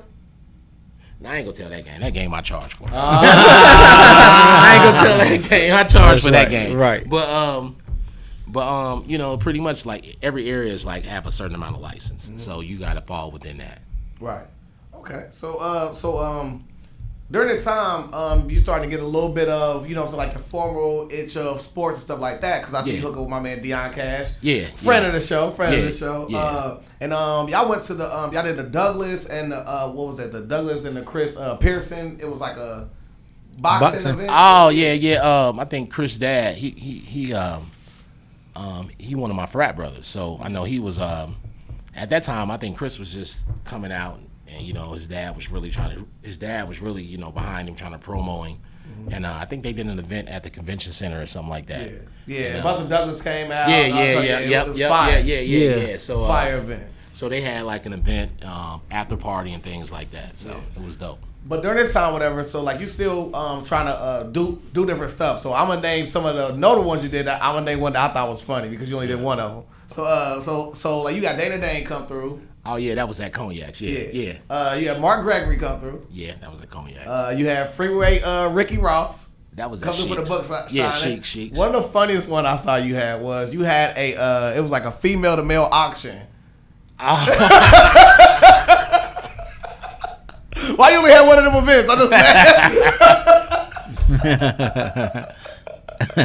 I already had one, bro. Because it was like, Cass was like, how'd it go, bro? How'd it go? It went good. It was supposed to be for charity and things like that. But Cats didn't realize, dudes was like, hold on, bro. What's she supposed to be? She's supposed to be over here with? I'm like, nah, man. It was an auction, So dudes was buying girls, and they thought like they was gonna go home with them. Ending, you know what I'm saying? Like, damn. Yeah, they thought it was.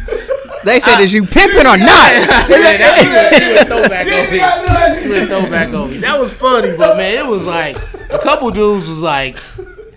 A couple dudes was throwing money out, and they like, I told the girls, I was like, well, you can be polite to them, have a drink with them, tell them thank you. Yeah. Know that this money going to the boys. Now. Let them money going to the Boys and Girls Club. You know what I'm saying? Yeah. But a couple dudes like, hold on, bro, what you mean I'm giving my money to the boys? I thought me and her supposed to go on a date, and I'm like, bro, that's on her. I can't make her go on a date. So it was like, that was wild. So I was like, I'm cool on them.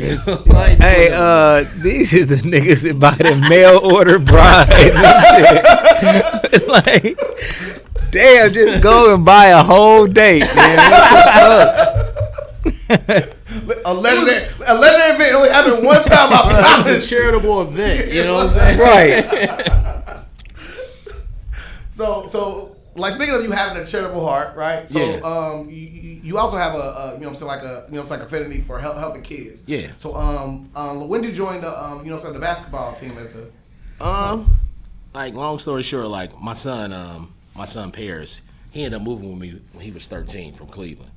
So he played basketball, so I took him out to try out for the Dayton Nets. At the time, the Dayton Nets was like super duper popular. Yeah. And they only had like an A and a B team, but this year going to 8th grade, they had like maybe 100 kids try out. Wow. So it was a lot of talented kids, and then one of the coaches was like, I want to keep your son, but I'm gonna keep it real with you. He was like, he can make the team, but his playing time gonna be limited because he was like, these kids been in the program, you know how they go. The kids been in the program for a long time, but he was like, but we got so many kids, we thinking about a C team. So he was just like, you know, if you're interested in coaching, they give you an opportunity to coach your son and some of these other kids. Y'all won't be able to play in competitive tournaments, but it give you an opportunity. You know what I'm saying? So I was like, all right, cool. And then one thing to another.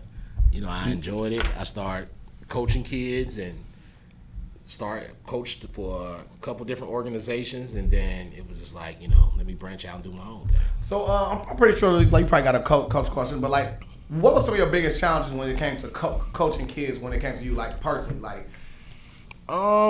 The biggest challenge, man, is like the older the kids get, you know, they start feeling themselves a little bit. So just dealing with disrespectful kids, that's like the challenge. And the most part of that is that you hope, like you pray and hope that this kid that's disrespectful, that's disruptive, he don't plant a bad seed in the other kids. Because you can lose your whole program.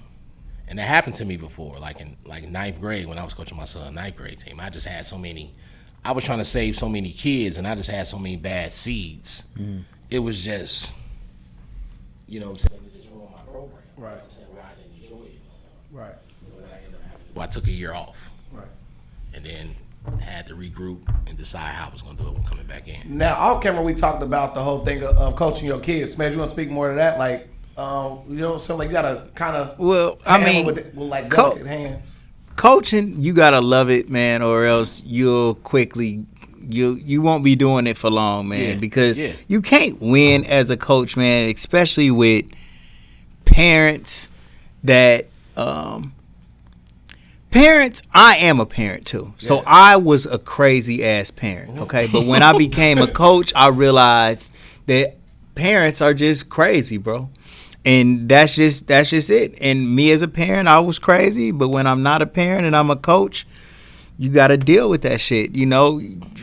And to me, I think that that's probably the most challenging thing with coaching, man. The kids are cool, man. Kids don't give a damn whether you win or everybody wants to win. We all want to win, but we all in this together, the coach and the kid. Like we in there together, and if we go to battle and we lose a game, we lost together, so we cool. Yeah. The parent is looking for somebody to blame. Right. And man, I don't care how much you win, when you finally lose, it's like, I knew this nigga couldn't coach anyway. You know, every time we play somebody good, we gonna get popped. He don't know what he doing, and these be volunteer coaches, man. You know what I'm saying? Like, bro, like, bro, you might be right. I damn near might not know what I'm doing every fucking second, nigga. But nigga, we just won 100 games in a row. Get the fuck out my face! Get the fuck out my face! Let's go. Bro, listen, bro, and like, man, I love all my parents, like, real talk, like, for real, like, man, my program, man, we was like, just like super family, super close. We like to kick it, have fun, play music at the game. But man, when you, like, I'm just putting myself in the shit. Like, if I lose, bro, that fucking shit is terrible, man. Like, I feel like, man, I am fucking just a trash, like, all the way. I don't need nobody else to compound that shit with fucked up looks and all that other. So you kind of like, I don't know. To me, I think that's the toughest thing about coaching the kids, man. I wouldn't be mad if me and my whole team got in a van and went and played a tournament together and damn near no parents went, because you wouldn't have no pressure to you can play your dogs, y'all can blow shit out, and then make sure everybody get a whole lot of playing time. Yeah. But it's a lot of appeasement going on. And we were talking about daddy ball. Yeah. Daddy ball. I mean, shit, them be the people who the fuck else gonna come and coach a team of little kids, some stranger or not college coach. Yeah. It's gonna have to be a father who volunteers to coach this team. So it's gonna be hard to swerve around daddy ball. It's gonna be a father on the team. And then what me and Meech was saying was either a father is all in on their kids or they want to prove to the other parents that they're not doing daddy ball, so they too hard on their kids. And don't let them play. So that's a good question. So, like, how did you balance daddy ball? Well, my older son, it was kind of hard. You know what I'm saying? Because he's a dog. He in, he out, but I probably gave him moments and more time, more than he should, more than he deserved. You know what I'm saying? Right. Okay. Well, that's honest, man. You know what I'm saying? But it was like sometimes, like you said, as a parent, you know what your kid can do, so you're gonna give him the extra, and his rope gonna be longer than other kids. But like with my younger son, this year I was just like, you know what, if he balling, he balling. You know what I'm saying? Like, cause I'm harder on him, and really I be hard. People, to prove that it's not daddy ball, I think sometimes I'm super hard on him. Yep. Every pass got to be perfect. Every shot he shoot, he got to make. You know what I'm saying? If somebody score on him, I'm yelling, I'm cussing him out. And, a lot of times, like, the more I coach him, I'm kind of falling away from it. But, like he said, though, a lot of parents, bro, they looking to blame anything on you. Right. You know what I'm saying? Like, they don't want to pay for shit. Yeah. Like, bro, you can't do enough, bro. You can never do enough. You can't. And like you said, when you in games and it's a dog fight, it's like I done did that. I done lost many games trying to be fair. Yeah. Just trying to be fair. Yeah, bro. My son out, like, let me split this time, let me see. And like, damn. Why I do that? Yeah, and, bro. One of the first times that I had lost, one of the first times that I had lost an important game, like a tournament game. Man, I played all my kids, and it was my dude Bird that was coaching over here with the airmen. That cook. Man, that's my not Darren Bird. It's Vic. Oh, okay, yeah. With the fro. Yeah. Man, this nigga played his starters the whole second half. Yeah. And after the game, he said, "You see what I did, nigga? I didn't take him out none." I'm like, okay. Yeah. I see what's going on here. He played them killers, but that was my bro. After the game, we didn't, we wasn't that bad. But he just he said, "Bro, you see what I did? I left them dogs in the whole second half." Yeah. And they actually end up pulling it out. So I just learned to you know what I'm saying? You want to structure the game. So, if you do have to let some of the players that's not as developed play, you want to make sure that you get them their minutes in, early in the fourth, in case you guys do get into a dog fight. Everything will still be fair, what Meech talking about. Because sometimes this happened to me too. One time I played all my dogs, right? Mm-hmm. And we still lost. And now I didn't let nobody play. And you do feel terrible. You feel it's like double bad then, damn, bro. Nobody play. Did nobody play, and we still lost the game anyway. So it's more important to actually let the younger kids play and develop. Like, you might have a kid, and it's just unfair to the kid, but that's just the price of playing high level AAU. Yep. You might have a kid, bro, that don't deserve to be in the game at this time. Yeah. And as soon as he make a mistake, he out of here. Yeah. You know what I'm saying? And he might not see the court no more. Right. Yeah. But that's just the nature of the game when you playing in high level AAU. Right. You know what I'm saying? And you want to play all your kids. You want to be in the games where you can blow everybody out. But sometime in the dog, and sometimes I feel bad about that because it's like, damn, am I trophy chasing? Do I want this more than a kid? So I have to check myself on that a lot. And it's damn near better. Like, it's like you can be awkward for a whole season, or you can be awkward for a couple of moments when it's time to cut kids from a team. Yeah. Like, it's better because I had this. Kids try out. I knew good and well that they wasn't going to be able to play a lot. Mm-hmm. And so I said, no, you shouldn't even play on this team. and the kids cried. But had you kept the kid, if you keep that child on the team the whole year, and you not really letting them play a lot, them over it and over you just keep doing the same type of shit. So it's best to just say, look, you guys, go and play at this program. They got some shit going at Roosevelt where they can really get in there and develop. Because if you put them on the team, you should be letting them play. And it should be equal playing time as much as possible, especially with kids, 2nd grade, 3rd grade, 4th grade. But it's so competitive now. The parents don't want to lose a 2nd grade game. Right. Like, seriously, you going to a tournament, you paying for a hotel, all of this other shit. You're not trying to lose. You feel me? At all. But the real is every kid on that team, and Remy will tell you, my bro Los Knox will tell you, man, it's all about development at that age. Right. Yeah. It ain't about winning or losing at all. Yeah. All of that shit ain't nothing but just practice and making the kids fall in love with the game. So if they on your team, they honestly, like you said, bro, should be playing half of the time, but structure it where at the end of the game, your best players can close it out and win it for you. He's saying that with all these accolades and all these trophies in the background. Come on, Smith. I know, hey, Smith. Yeah, but my team's was sweet as fuck. Then you gonna fit into an 0-1. Hey, yes, bro. Man, you know what you got, man. Yeah. I remember my kids, we used to run into y'all, they be like, man, we got the Kings. I be like, Kings, I'm like, they put their draws on one leg at a time like y'all, man. But, man. I seen one of his kids dunk one time. I said, man, Smith. The 360 too, man. Nah, what you about to say, Smith?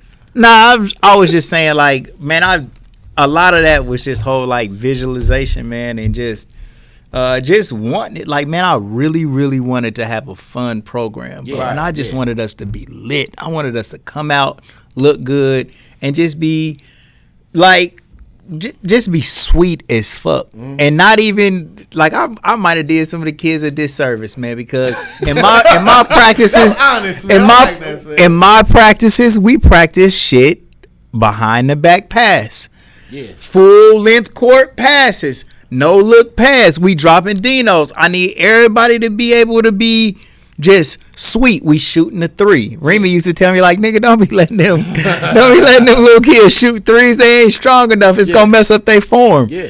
But on the other hand, Remy told me and Los Knox told me, when kids is little like that, every practice should be damn near like a pizza party.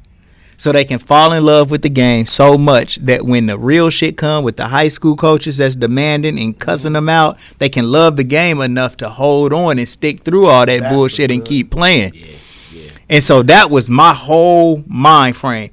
The kids that come here, they are going to love it. They gonna love it. We gonna kick it. This shit gonna be lit. And it'll take you a long way, you know. Yeah. So we say all that to say, you guys won 2017 of the All Ohio Carlton Lemon Memorial Championship.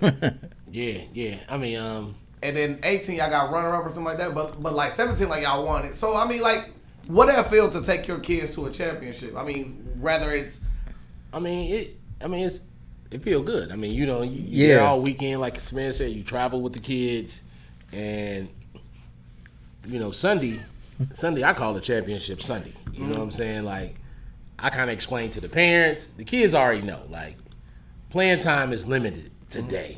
Right. And, you know. Keeping it real. Like. Yeah, playing, it's Sunday. You lose or you go home. So, you know, a lot of times the kids be having 3-4 games on a Sunday. You be mentally beat. You know what I'm saying? So, it's like, if y'all do it, it's like, man, it's an unbelievable feeling. You know what I'm saying? This is like. Coaching, you be sweating harder than the damn kids playing in the game. Man, listen, I'm gonna tell you something that's crazier than that. During this time, he is doing construction. Working multiple club appearances. DJing. Sometimes having a chef, and you coaching a youth basketball organization. Yeah, that's GOAT. Yeah, that's GOAT status right there, that's bro. That's why we here to tell you what you've done, bro. Hey, I appreciate it, man. But I mean, it's just another day, bro. Like, I mean, like with the kids, like, you know, once you build a bond with the kids, it's like it's hard to step away from it. You know what I'm saying? It's like sometimes you might have to take a time out from it. Like my partner now, he'd be like, man, it's time to let them kids go. I'm like, because we busy downtown. I'm like, bro, I can't, bro. I'm like, I can't. I've been coaching this little team I got. I've had them since 4th grade. So it's like you grow a bond, and they expect you to be there. You know what I'm saying? And my fear is, they all come from good homes. They all come from good stock. I do it every day. I mean, I do it, every spring and summer just because I'm scared not to do it because I don't want to see none of them fall to the wayside. There we go. You know what I'm saying? So there we go. I don't want to see them just, coach ain't got a team this year. All right, then they get off into something else. Coaching for a business owner like bro, and for me, it takes our mind completely off of all of this hustle and bustle and work and seriousness that we got going on. Yes. Like when you're in the gym, you don't give a damn about no bill that's got to get paid. You don't care about no work. Your only problem is whether you win or you lose a game, and you end up being so mad about about losses and stuff. But then when you go and reflect on it all, you say, "Damn, the only problem I got in life is that I lost a youth basketball game," and you realize how blessed you are at that point. Yeah.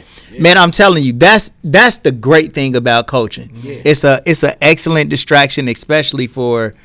I think I'd say it could be for anybody because everybody's got problems. But when you coaching, it's all about the kids, and you forget about everything that's like quote unquote really important. Yeah, that's real. Yeah, man. So another thing I found that was interesting as well. So most people on their birthday, you know what I'm saying, like they like to receive a gift, right? Yeah.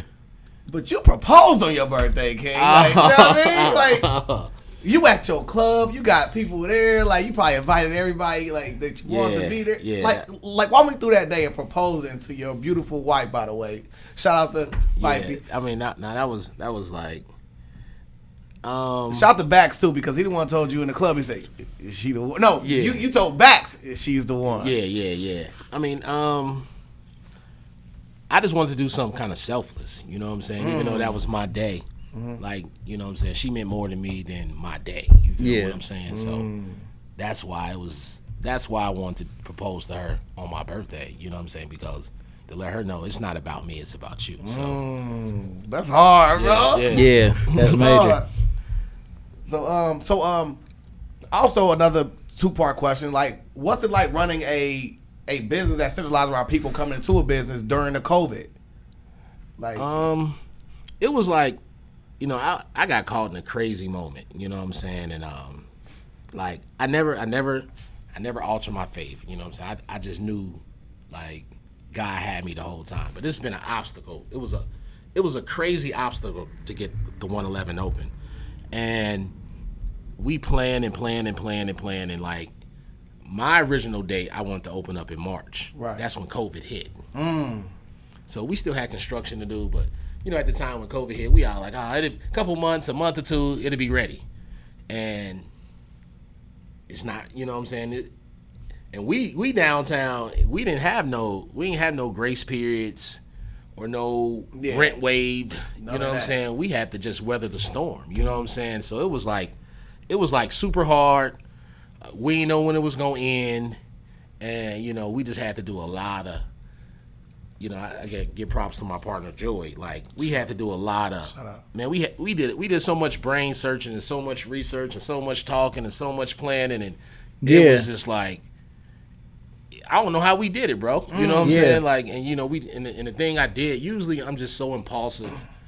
When I want to open, I open. When I want to drop something, I drop something. But like this, I really had to like take my time and like open up for a couple hours here, and it kind of worked. It was kind of cool. Like.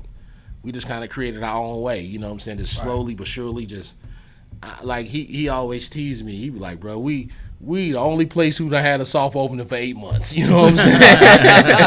But you know what I'm saying? We just had to take it inch at a time because it was crazy. One moment you think you out the woods, then wow, then now it's looking like we gonna be back in the woods. So it's just like, man, you just gotta really be smart, be strategic. You know what I'm saying? So.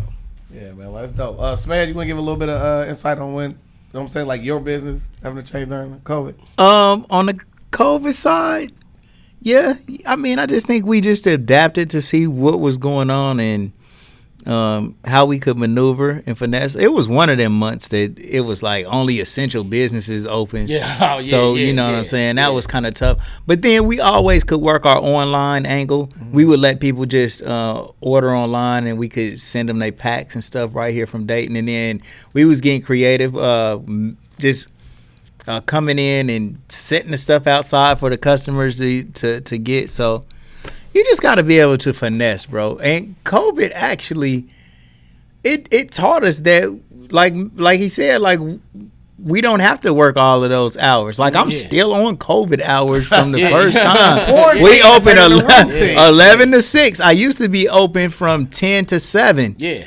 So we trim those couple of hours off of our day. Yeah. And now it's a normal thing, man. 11 to 6, and we ain't missed a beat. We make about the same. But one thing I can't say about COVID was, like, I mean, either brought the worst out of you or brought the best out of you. Yeah. So, you know, like a lot of people, you know what I'm saying, like started business during COVID. I was one of them. You know what I mean? Because, I'm dead serious. So I was a person that literally was like, I'm going to go get a good job, work a pension, and that's all I'm going to do for the rest of my life, because that's how my mom did it, that's how my granddad did it, Yeah. But when COVID hit and you got different restrictions on what you can and can't do, it turned to me learning how to do different things that turn into me being an author and things like that. But it isn't about me. It's about you, sir. Yeah. So, and also, I would like to say, it was something I saw that was about you, but also about your daughter. So your daughter's on Fox 45. Oh, yeah. Can you run that story? Or I can help you out with it. She created these things called Zoe packs. Zoe packs. She was sending like toothbrushes and soaps and all that to the overseas people who got Virgin Islands. Yeah, the Virgin Islands, because her mother, her people are like from Trinidad, so she got, she deep rooted with that. So my daughter, she real super creative, and she think outside the box. Wonder where she gets it from, right? Think outside the box, and she a hooper, so she just like. When she did that, I didn't even know. They kind of told me, like, I'm like, what? You know what I'm saying? Like, he like, what? I ain't on the news. Nah, super cool. Yeah, that's super cool. So like the 111 building opening, that was after, I'm saying, our legendary North had it at first. So what was it like going from a place like your bro had it and now you got the crib now? That was like, it's a good handoff. Like we always talk. So I kind of asked them about it, before I did it. I was like, I'm thinking about doing your old spot that came up or whatever, because they kind of, when he had it, when they went back up for sale, they gutted the whole thing out. So he kind of gave me some pointers, told me some things to be aware of, and he kind of coached me through certain things. So that's what me and him do, so it's like, so it was cool. He kind of told me what to be leery of, and the things he told me to be leery of, I was like, you sure? I'm like, nah, but I'm like, damn, this dude was right. You know what I'm saying? So what's a good meal down there right now, bro? Peanut, my fault. I didn't want to. No. Because I'm gonna get to the butterfly thing. Like a good meal. Yeah. Is, what you like down there? I say a Royale or Escabishi.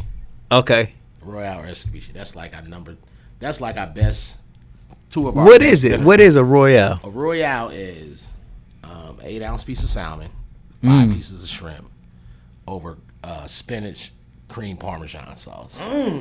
Man, that sounds good. It sounds good. Like a piece of, we take a big piece of fish, we fry it first, then we bake it.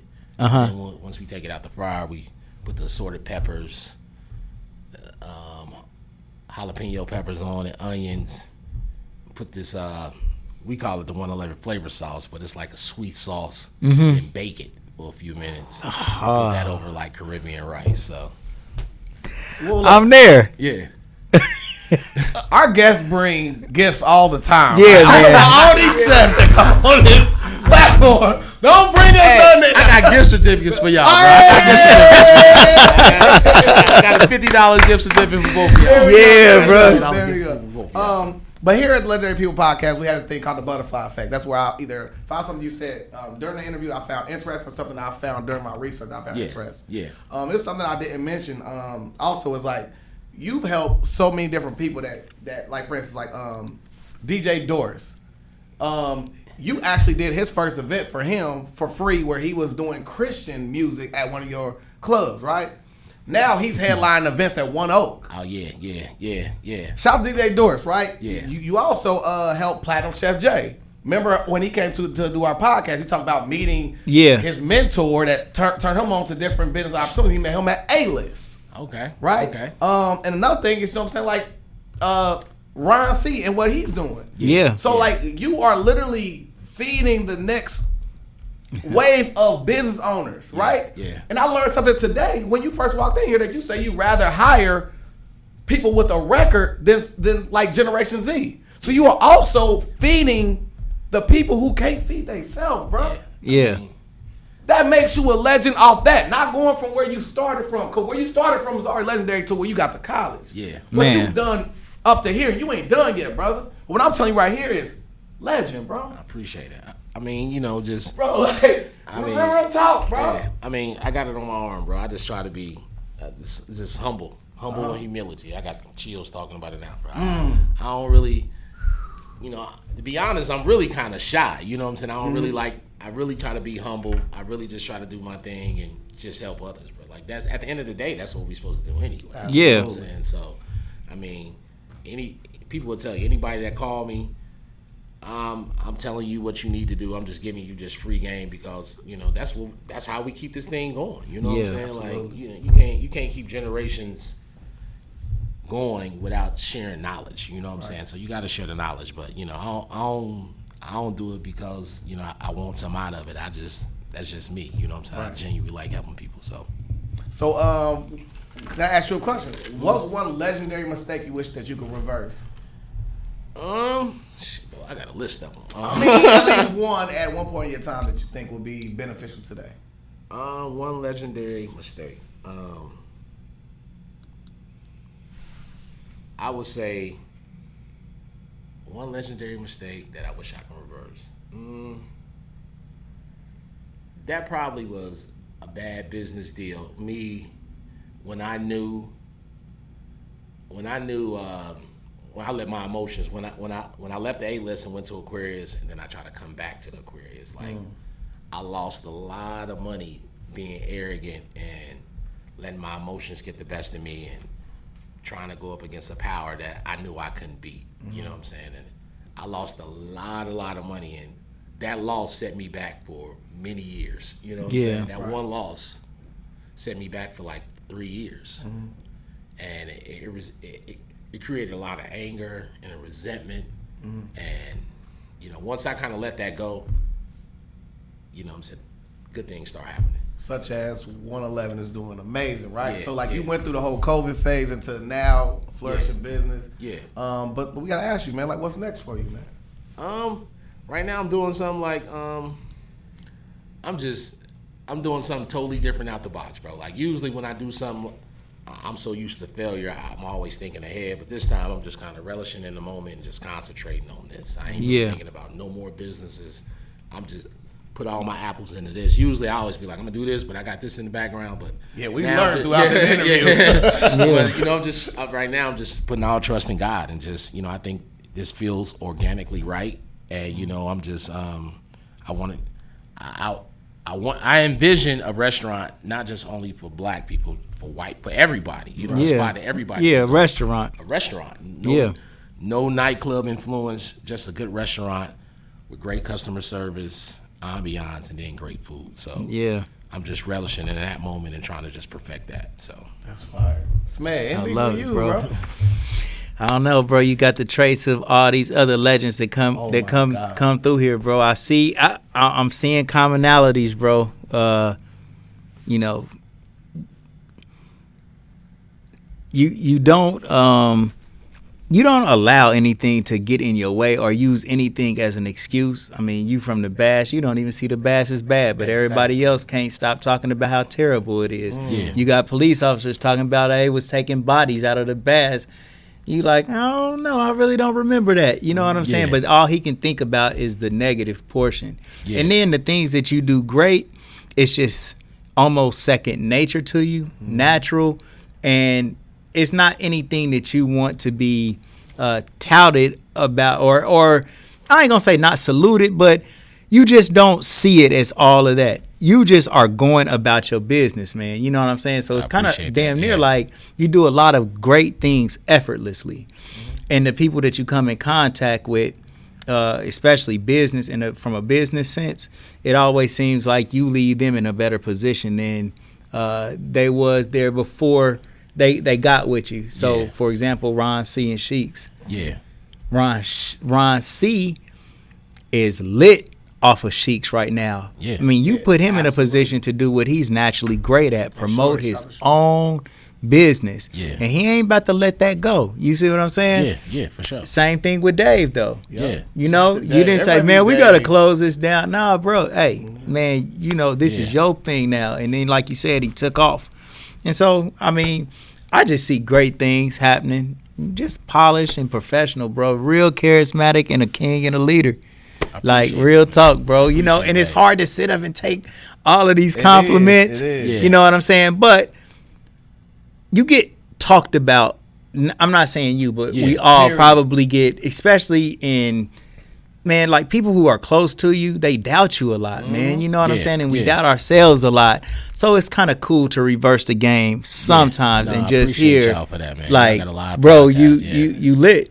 You doing really well, bro. And just, you know, this is encouragement to keep going, bro. Nah, I appreciate y'all, bro. I feel the same about you, bro. Like, you know what I'm saying?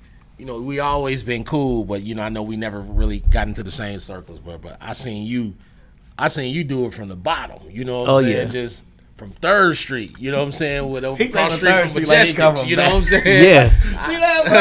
Like, Yeah. You say it don't mean nothing, you neither, bro. 3rd Street number a couple turns away from being in the mass itself. Yeah. Nah, but I seen you like, that was like when I was like knocking on club doors, trying to give them mixtapes and trying to get them to audition. I remember like going over to Majestics trying to be a DJ. Legendary Majestic. Your spot was right across the street. Oh, yeah. You know what I'm saying? Yeah. And then you done travel from down Maine, and bro, you've been doing it and ain't lost the beat, bro. So Yeah, I man. salute you, especially with you done kind of uplift. You know, with my basketball team, you know, I'm like, you know, you done kind of set the level where I'm like, bro, we ain't on the Kings level. What we doing? You know what I'm saying? So Yeah. you know, you've been doing your thing, and man, and I remember you coming to the clubs and just kicking it and partying. Having a good time. And now, you know what I'm saying? You remembering shit I forgot. You know what I'm saying? I appreciate you, bro, for that. So, Man, real shit. Man. So, bro, you did a great, like, amazing job on the podcast. So, you know what I'm saying? You survived it, but it's one important viral question you got to ask you, right? Yeah. So, I looked into research, right? So, like they said, you got a new event coming up where you were holding a grown and sexy crate challenge. Can you talk about the grown and sexy?